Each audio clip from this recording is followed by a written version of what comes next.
Semantics, Pragmatics, last lecture. This is lecture 14, and this is Dr. Fahad bin Deheish is giving you this lecture. Okay. Since it is the last lecture, I was thinking that we would make this lecture a review.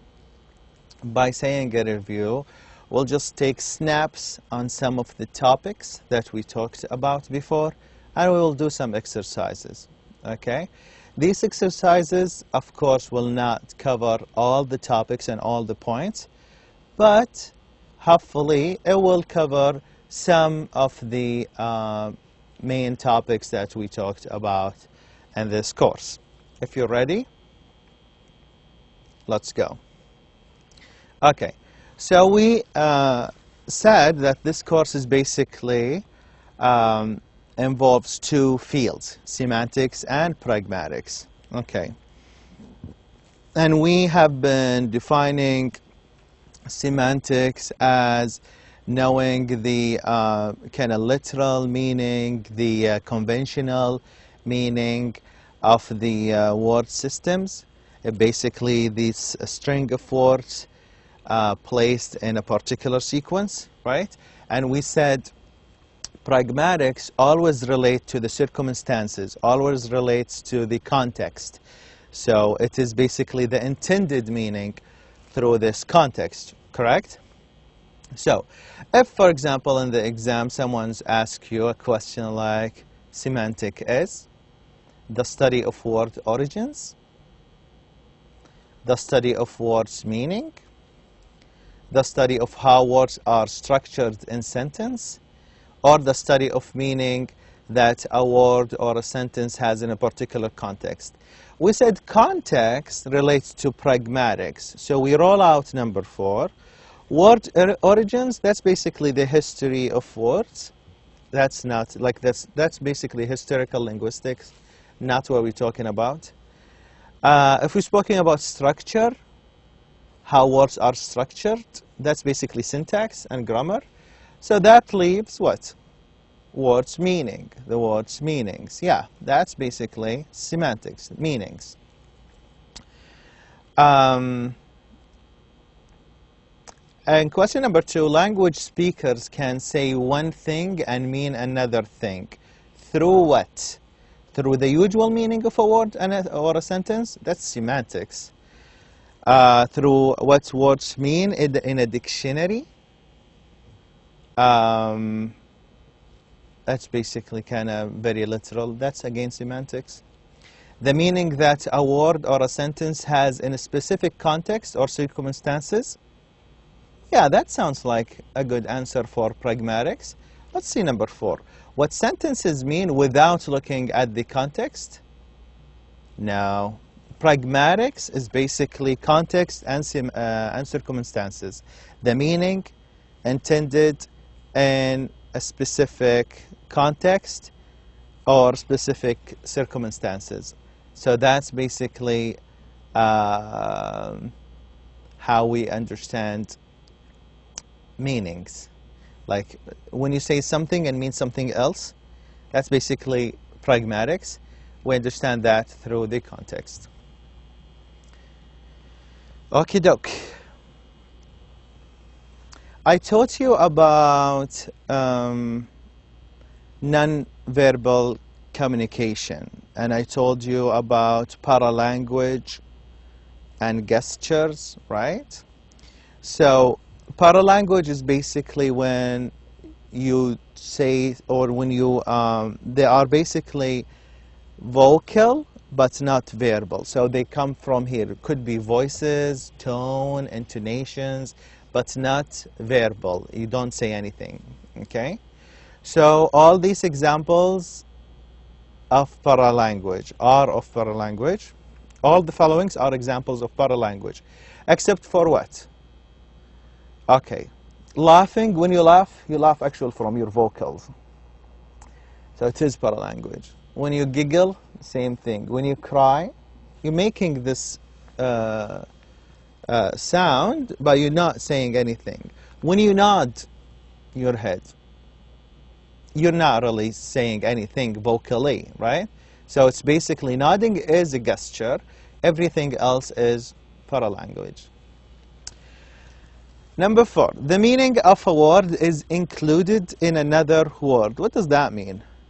One word is included in another. That's the case of polysemy, synonymy, hyponymy, or entailment. That's basically hyponymy, right?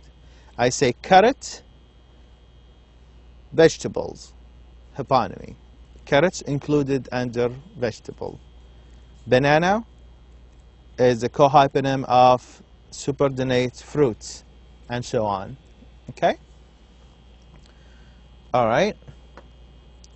Question number 5 is very important. What is the lexical, or what's the basic lexical relation? Lexical from lexicon, like words. What's the word relation between each pair listed here? Story and tale. They're the same thing. If you say, I'll tell you a story, or I'll tell you a tale, okay, a bedtime story or a bedtime tale, basically they're the same. So, synonyms, right? Heavy and light, heavy and light. Antonyms? Yes. Fruit, banana. Hyponyms. Banana is part or included under fruit. Peace and peace. Homophony, right? Because they're same pronunciation, different forms of words. Okay?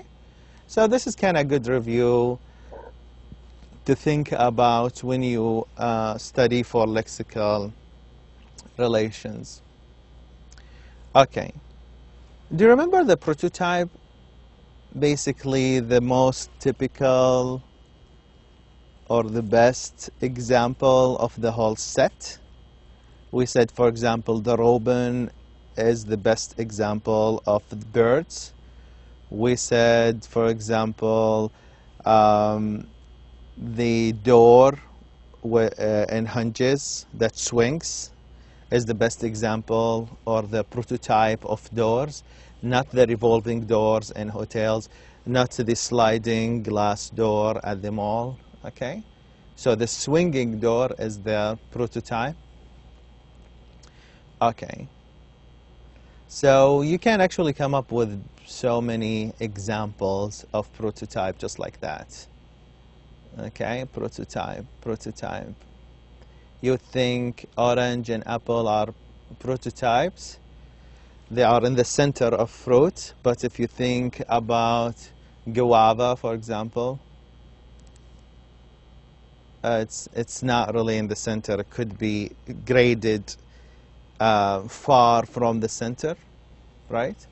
So this is how we think about prototype.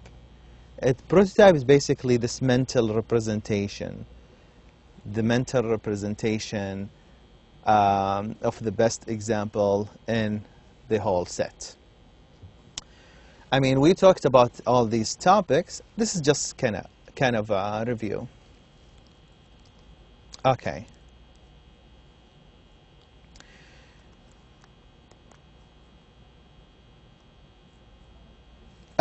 We talked also about utterance and sentence.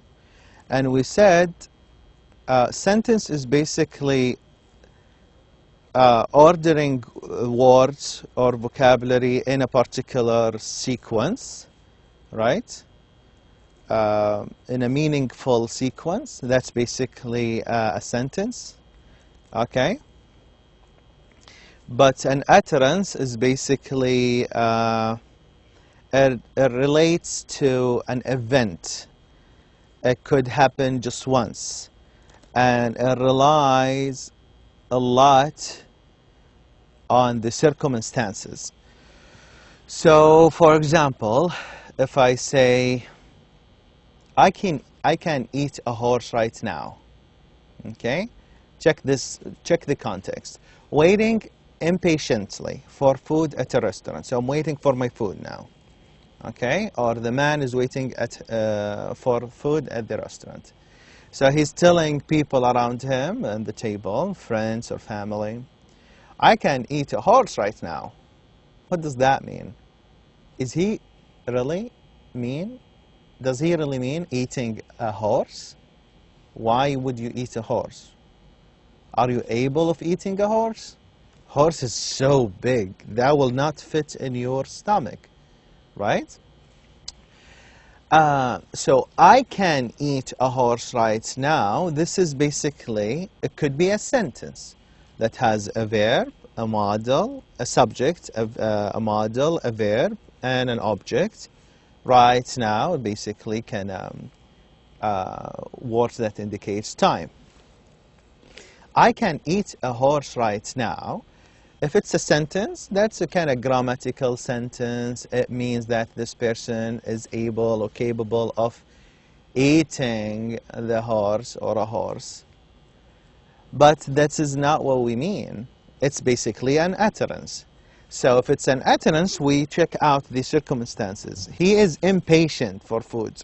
He is so hungry, cannot wait to have his meal served. So he's saying, I can eat a horse right now. I can eat a horse right now. It means I'm so hungry, I would eat anything in front of me.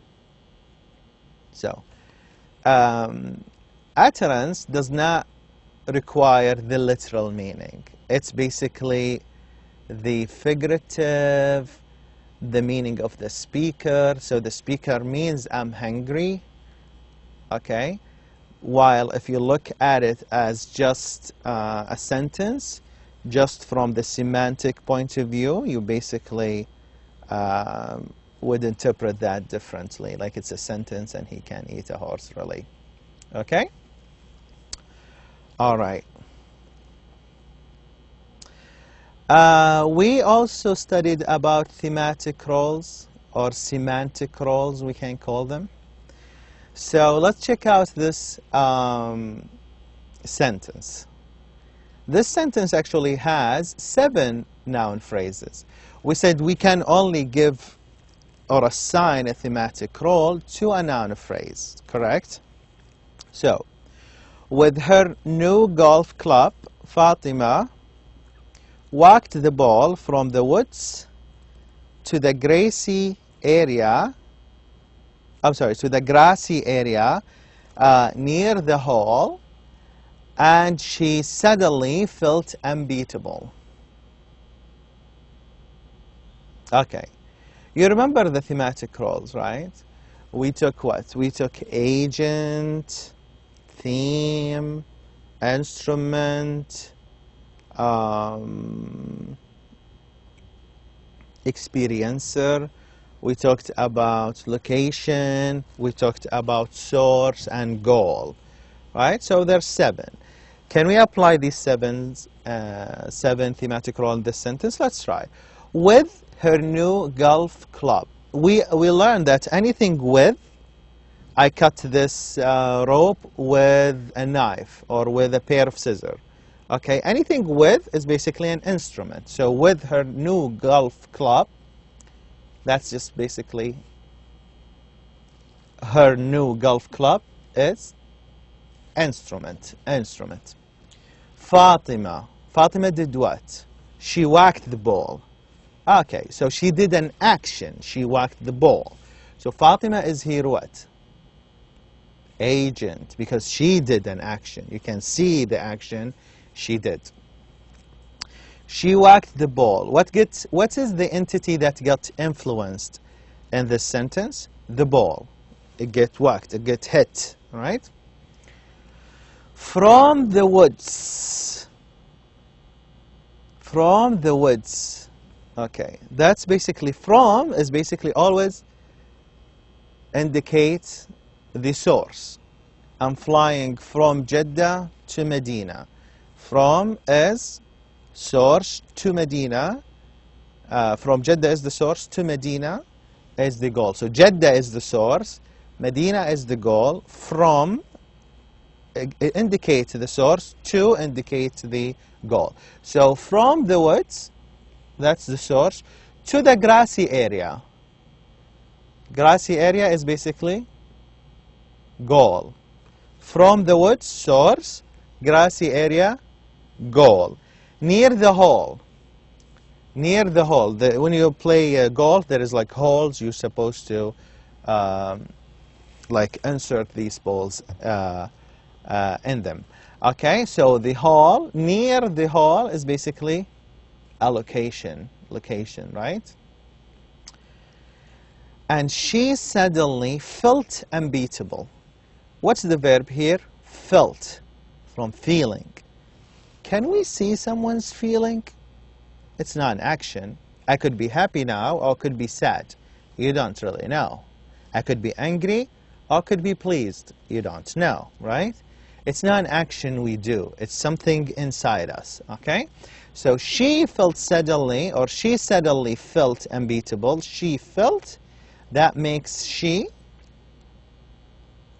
not an agent, but experiencer, because she's experiencing this feeling, okay? Is there any other noun phrase in this sentence? She suddenly, adverb, felt, verb, unbeatable, adjective. So that's it. 7 noun phrases, 7 different thematic or semantic roles. Is that clear? Hopefully. Okay. And this next question, it says, use semantic features. Now be careful. There are semantic roles and semantic features. Semantic features are basically these that comes with plus and minus. So use the semantic features to explain the reason these sentences sound odd. They sound weird. The chicken studies mathematics. The chicken studies mathematics.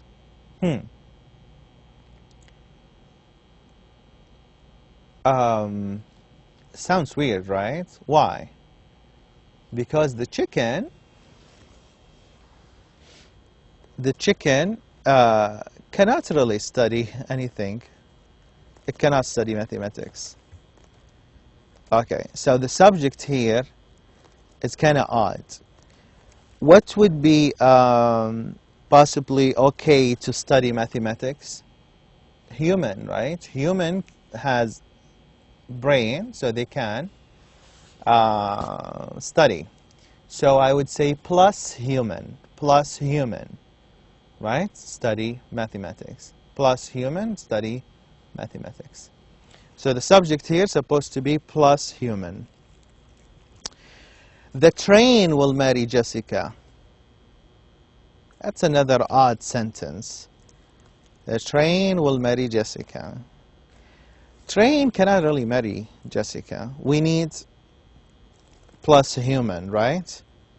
Now, plus human is not enough. This human is supposed to be, if he's marrying Jessica, we would think it's a male, right? So it is plus male, or you can say minus female. Okay? So you can say plus human plus male. Okay. Plus human plus male. I know a kid named Ahmed who is plus human plus male. He's a kid, not adult. He cannot marry Jessica. So I need to put another feature. I would say plus human plus male plus adult. Plus human plus male plus adult. Okay? That will marry Jessica. Okay? So, yeah, sometimes we need the semantic features in order to explain why the sentence is odd or why it is semantically weird. Okay? So with the semantic features we can understand. Number 10, tell which of the following opposites, so we know they're opposites, so they are basically antonyms, are gradable, non-gradable, or reversive. Okay. Let me take something very random. Absent, present. if you are present, you're not absent. If you're not present, you are absent. So that's basically gradable or non-gradable? It's non-gradable. If you are present, if you're not present, you're basically absent. So either this or that. Okay. If I say old and young, yeah, that's gradable because Ahmed could be older than Ali, but Ali is younger than Muhammad. So that puts Ahmed, Muhammad, Ali. Okay? So if I say Ahmed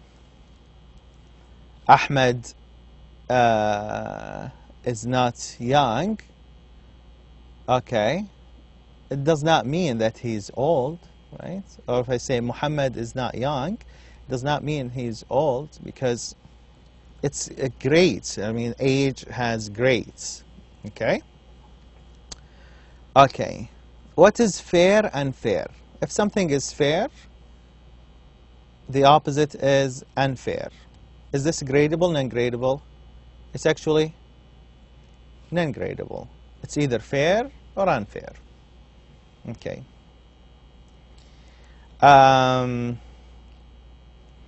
If I say fill it or empty it, fill it or empty it. Now notice this is a verb. Everything else was an adjective.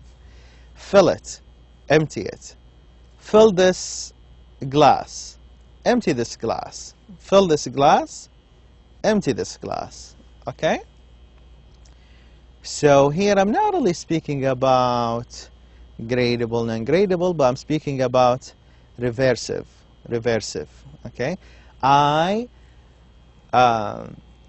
do the opposite of this action.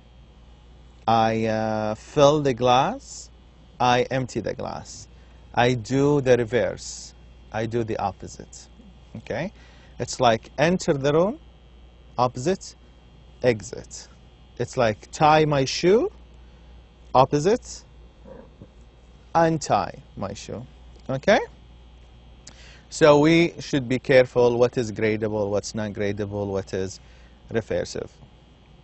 Okay. What kind of inference is involved in interpreting each of these utterances? If a teacher say, you can borrow my Shakespeare. Shakespeare here, not the man Shakespeare, because Shakespeare is dead. Okay? And that teacher does not have his own Shakespeare. What's meant is a book. A book. So here it's a name of a person, but used to refer to a book. You can borrow my Shakespeare means you can borrow my book authored by Shakespeare or written about Shakespeare's work. A waiter might say, the ham sandwich left without paying. Okay? Okay? Is it really the sandwich that's left without paying? So the sandwich just stood up and started walking? No, really. It was the person who grabbed the ham sandwich, okay, who did not pay. He left. So the person, sandwich here refers to a person or a customer, okay, that's who left without paying. A nurse said the Harina in room 5 wants to talk to the doctor. Okay? Here, we're speaking about a person, right? Okay. Dentist or dentist said, my 11:30 cancelled, so I had an early lunch. Are we speaking about a patient who is supposed to show up at 11:30? So we're speaking about a person here again. Okay? So we call these inferences. Inference. Okay. We spoke about speech acts. We said speech acts have performative verbs, like verbs you can perform, you can actually do, okay? There's an action in these verbs. If I say, I apologize, apologize, is this a performative verb? I apologize. If someone comes now and say, I apologize, does it have an effect on you? Is he really doing anything? He's not just saying, I'm sorry, but he is actually doing the action of apologizing, right? Now, you can accept his apology or reject his apology. So, if I apologize, I would say is a performative verb. Okay. I bet you $20. I bet you $20. Okay, that it will rain today. Okay, so there is a promise now. It is actually a performative action or a performative verb. She won the bet. It's just a statement, right? She won. It's just like, this is like a piece of news, of information. She won the bet. Okay, it's not performative. It's done, it's over. I drive a Mercedes. I drive a Mercedes. What do you think of that?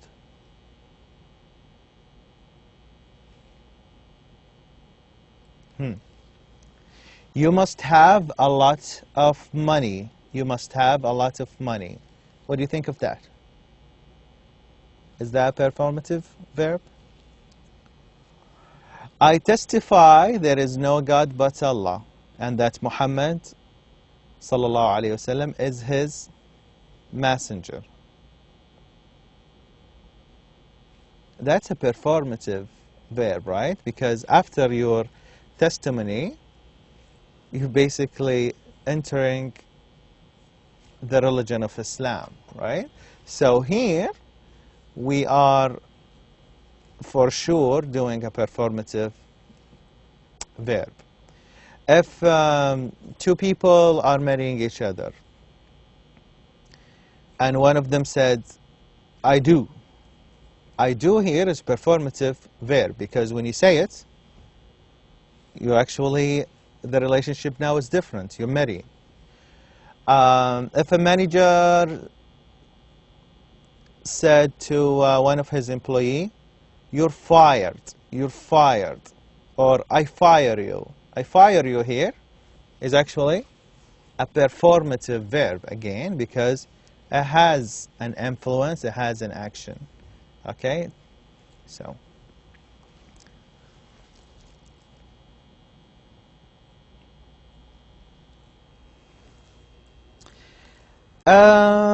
In question 13, what would you call two or more words that often go together? Like blonde and hair, blonde and hair. What do you call that? Collocation. They collocate. Blonde collocates with hair. Okay, give more examples. I would think of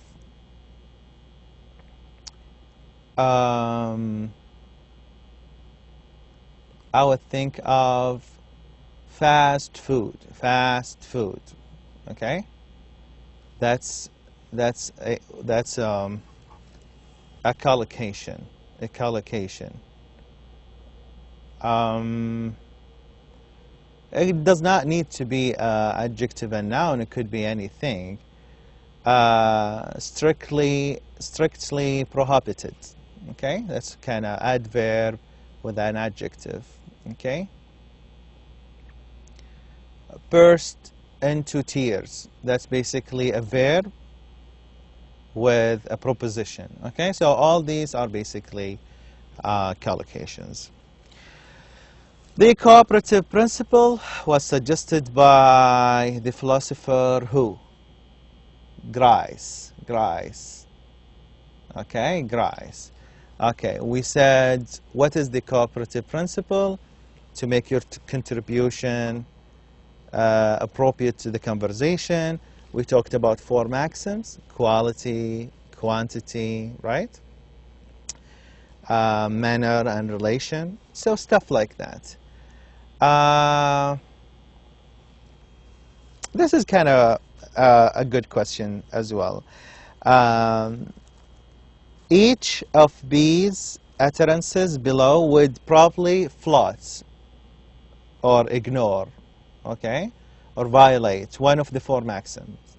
Say what maxim the speaker is floating and give a possible reason for this ignorance. Okay, conversation goes like this. Do you want to go to the movies tonight? My little sister is coming for a visit. What's the maxim floated here?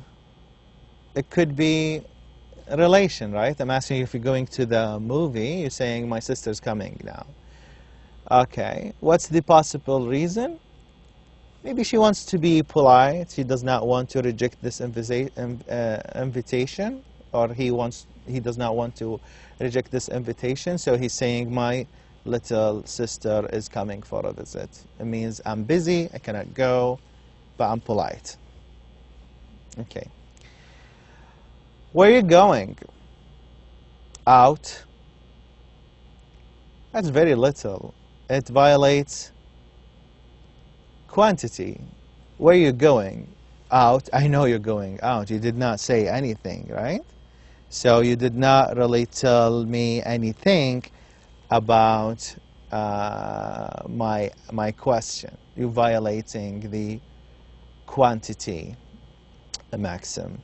Maybe a possible reason, this person does not want to give details, okay? He does not want the other person to follow him or anything, or to know where he's going. Maybe he's hiding. Anyhow, these, like I said, are just few questions. Our course is actually full of other topics, many details. I just kind of randomly selected some answers, and I tried to answer them here. Like I tried to do these exercises here as time allows, okay? But the course is actually full of other topics that we did not cover here. We were not able to answer them in this quick review. I hope this review was helpful. I hope it becomes helpful for you in your exam. I actually wish you good luck in your exam. Study well, study hard, and I wish you all the best. I enjoy giving you this course, and I hope that you actually enjoyed listening to my lectures. With this note, I actually leave you, wish you all the best, and hopefully I'll see you in other courses in the future, inshallah. With that said, Assalamu alaikum wa rahmatullahi wa barakatuh. That was me, Dr. Fahad bin Deheish. Good luck.